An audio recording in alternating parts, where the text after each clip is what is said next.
વિદ્યાર્થી મિત્રો, હવે નવો ટોપિક 5.5.2 ચાર્લ્સ લો અથવા તેને આપણે ટેમ્પરેચર એન્ડ વોલ્યુમ રિલેશનશિપ લો પણ કહી શકીએ. ઓકે, એક્ઝામમાં તમને આ બેમાંથી કંઈ પણ એક નામ આપે ને એવું કહે કે એક્સપ્લેન્સ ચાર્લ્સ લો અથવા તો explains temperature volume relationship. Okay, તો તમારે ચાર્લ્સ લો લખવાનું રહેશે. તો Charles and Gay Lussac perform several experiments on gases independently to improve upon hot air balloon technology. Their investigation showed that for a fixed mass of gas at constant pressure, volume of gas increase on increased temperature and decrease on cooling. એટલે Charles અને ગેલુસેક નામના સાયન્ટિસ્ટે કેટલાક experiment કર્યા અને experiment કર્યા પછી તેમણે investigation કર્યું કે કોઈપણ ફિક્સ માસ અથવા તો ફિક્સ અમાઉન્ટ વાળો ગેસ જે હોય છે તેના કોન્સ્ટન્ટ પ્રેશરે તેનું જે વોલ્યુમ હોય છે તે ટેમ્પરેચર ઇન્ક્રીઝ કરવાની સાથે ઇન્ક્રીઝ થાય છે અને ટેમ્પરેચર ડિક્રીઝ કરવાની સાથે ડિક્રીઝ થાય છે. અને આ બેઝિસ પર જ ચાર્લ્સ લો આપણે શીખવાનો છે. They found that for each degree rise in temperature, volume of gas increased by of original volume of gas at 0°C. Okay, તો એણે શું કીધું કે કોઈ પણ ટેમ્પરેચરની અંદર 1 ડિગ્રી જો ટેમ્પરેચર ઇન્ક્રીઝ થાય છે તો તેનું પહેલાંનું વોલ્યુમ હતું તે વોલ્યુમ કરતાં કેટલું વોલ્યુમ ઇન્ક્રીઝ થાય છે તો 1/273.15 જેટલું ઓરિજિનલ વોલ્યુમ કરતાં વોલ્યુમ ઇન્ક્રીઝ થાય છે. તેથી તેણે એક રિલેશનશિપ આપી.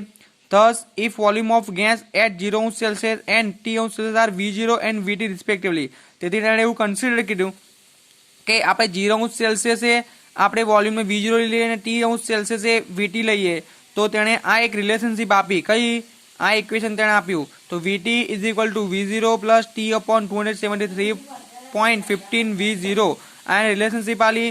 અને આપણે અહીંયા આગળથી આપણે શું કરવાનું છે V0 કોમન કરવાનું છે એટલે VT is equal to V0 કૌંસની અંદર 1 પ્લસ T/273.50 આ ઇક્વેશન આપણને મળે છે. અને વધુ આપણે સાદું રૂપ આપીએ સિમ્પ્લિફિકેશન તો આપણને આ જ લાસ્ટ ઇક્વેશન મળે છે.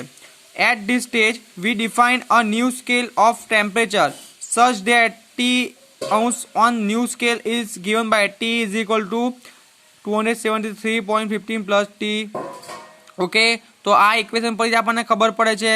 ઓકે, તો કોઈ પણ અંશ સેલ્સિયસ ટેમ્પરેચર હોય તેને આપણે કેલ્વિનમાં કન્વર્ટ કરવું હોય તો 273.15 એડ કરવા પડે છે તો આપણને કેલ્વિનની અંદર મળી જાય છે. ઓકે, આ વસ્તુ તમારે યાદ રાખવાનું છે. And 0 will be given by T0. T0 નું શું કહેવાય 273.15. This new temperature scale is called Kelvin temperature scale or absolute temperature scale. તો આ જે મળ્યું તે એ કઈ સ્કેલ છે કેલ્વિન ટેમ્પરેચર સ્કેલ અથવા તો આપણે એબ્સોલ્યુટ ટેમ્પરેચર સ્કેલ પણ આપણે તેને કહી શકીએ છીએ. ઓકે, તો યાદ રાખજો 0°C ને આપણે 273.15 કેલ્વિન પણ આપણે કહી શકીએ છીએ અને કેલ્વિન અથવા તો એબ્સોલ્યુટ સ્કેલની ઉપર 0°C એ 273.15 કેલ્વિન જ ગણવામાં આવે છે. ત્યાંથી તે સ્ટાર્ટ થાય છે. ઓકે, તો આ વાત કોણે કરી તો આ વાત ચાર્લ્સ એન્ડ ગેલુસેકે કેટલાક ઇન્વેસ્ટિગેશન કર્યા તેના પરથી તેને ખબર પડી કે આવું છે અને તેણે દર્શાવ્યું. ઓકે, તો આ જ વસ્તુ છે. પછી તેણે શું કર્યું તો આ જે ઇક્વેશન મળ્યું તો આ ઇક્વેશનની અંદર 273.15 પ્લસ ટીને તેણે ટી કહી દીધું કેપિટલ ટી સ્મોલ ટી અને 273.15 જે છે તેને આપણે T0 કીધું. તો નવું ઇક્વેશન શું મળશે VT is equal to V0 into T/T/T0. તો VT ની છેદમાં V0 લાવી દો TT ની છેદમાં T0. તો આપણે આના પરથી આપણે એક બીજું ઇક્વેશન પર લખી શકીએ કયું V2/V1 is equal to T2/T1. તો આ ઇક્વેશન આપણે લખી શકીએ. તો આ ઇક્વેશનમાં આપણને શું ખબર પડે છે આ ઇક્વેશનમાં આપણને એ ખબર પડે છે કે V/T લઈએ. ઓકે, એટલે કે આ ઇક્વેશનને વધુ સિમ્પ્લિફિકેશન આલીએ તો V1 ની નીચે T1 લઈ જઈએ અને V2 ની નીચે T2 લઈ જઈએ તો આપણને ખબર પડે છે કે V/T બરાબર કોન્સ્ટન્ટ મળે છે અને તેને આપણે K2 જવાબ આલે K2 કહીએ છીએ. ઓકે, આ નવો કોન્સ્ટન્ટ મળ્યો V/T is equal to constant તેને આપણે શું કહે છે K2 કહીએ છીએ. ઓકે, તો આપણને આ ઇક્વેશન પરથી ચાર્લ્સનો લો મળે છે. શું મળે છે ચાર્લ્સનો લો V proportional to T. કયો લો મળ્યો V proportional to T. Right. The value of constant K2 is determined by the pressure of the gas, its amount and the units in which the volume we expressed. Right? Equation 5.10 is the mathematical expression Charles law. આ charge ફ્લોને દર્શાવે છે v = k2 * t। હવે charge flow છે શું છે તે આપણે જોઈએ। which states that pressure remaining constant, આપણે શું કરવાનું છે, પ્રેશરને કોન્સ્ટન્ટ રાખવાનું છે। the volume of a fixed mass of gas is directly proportional to its absolute temperature।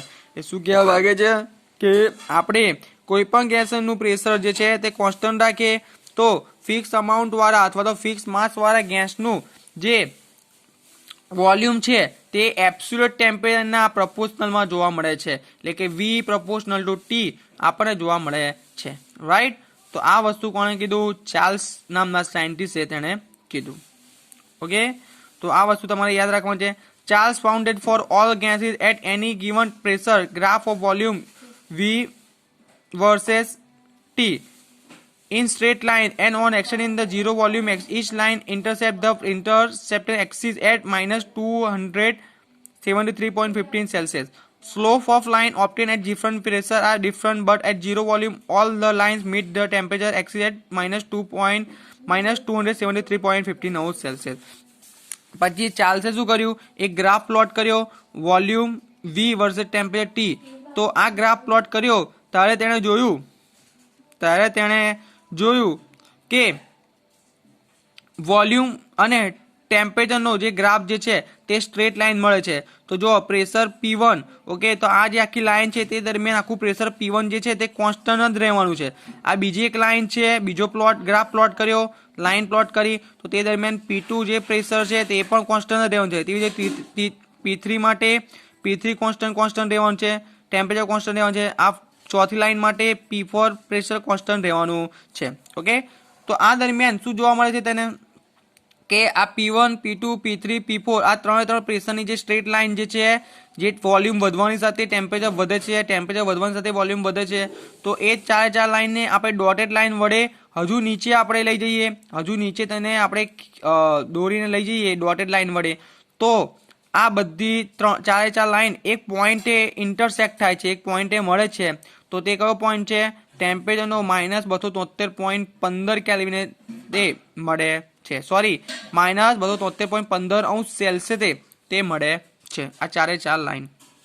Okay, each line of volume versus temperature graph is called isobar. Okay, તો આ બધી ચાર જે લાઇન છે P1, P2, P3, P4 વાળી આ ચાર straight line છે તેને આપણે શું કહીએ છીએ, આઇસોબાર લાઇન પણ કહીએ છીએ, આઇસોબાર પણ કહીએ છીએ। કેમ, કારણ કે આ ચાર લાઇનની અંદર આ ચાર લાઇનની સાથે આપણે પ્રેશરને જે છે તે કોન્સ્ટન્ટ રાખેલું છે। ઓકે, તો આ વસ્તુ તમારે યાદ રાખવાનું છે। તો ચાર્લ્સ નામના સાયન્ટિસ્ટે આ તેનો ચાર્લ્સ લો આપ્યો। ચાર્લ્સ લો કોને કહેવાય, ફરી એકવાર જોઈ લઈએ તો કોઈ પણ ગેસ જે છે તેનું પ્રેશર કોન્સ્ટન્ટ રાખો તો આ ગેસના ફિક્સ અમાઉન્ટ અથવા તો ફિક્સ માસનો જે ગેસ છે તેનું વોલ્યુમ તે એબ્સોલ્યુટ ટેમ્પરેચર અથવા તો ટેમ્પરેચરના પ્રપોર્શનલમાં હોય છે, એટલે કે v = t। પ્રપોર્શનલની સાઇન કાઢીએ એટલે કોન્સ્ટન્ટ મૂકીએ, કોન્સ્ટન્ટ K2 મૂક્યો।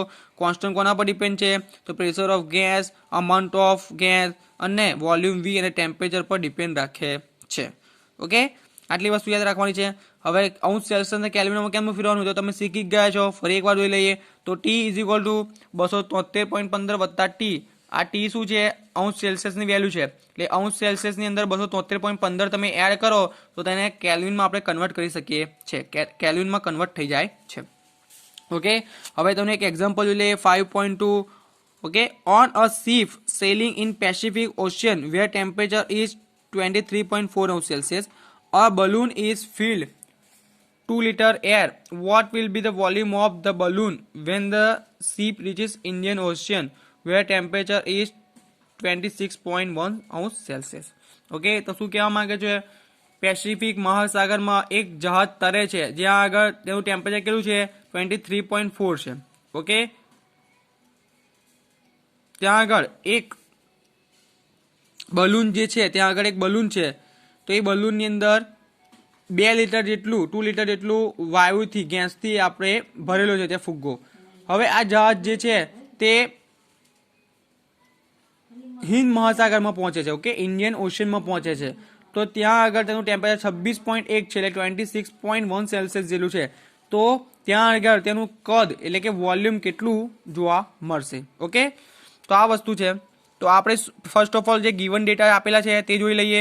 તો આપણને ગિવન ડેટામાં શું શું આપેલું છે? તો first of all temperature T1 આપેલું છે, એ કેટલું છે 23.4°C.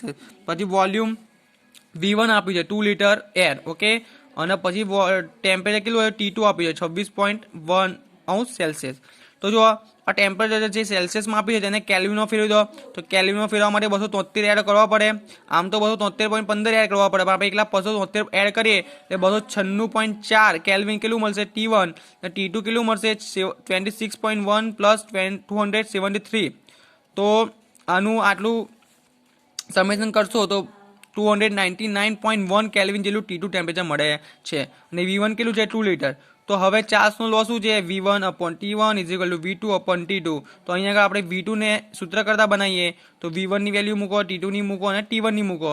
તો V1 = 2 લીટર ઇન્ટુ T2 = 299.1 ભાગ્યા અપોન T1 કેટલા છે 296.4 કેલ્વિન. ઓકે, તો V2 તમને કેટલા મળશે 2.018 લીટર એટલે કે 2.018 લીટર જેટલું V2 આપણને મળે છે. એટલે મહાસાગરમાં તેનું કદ કેટલું જોવા મળે છે 2.018 લીટર જેટલું જોવા મળે છે.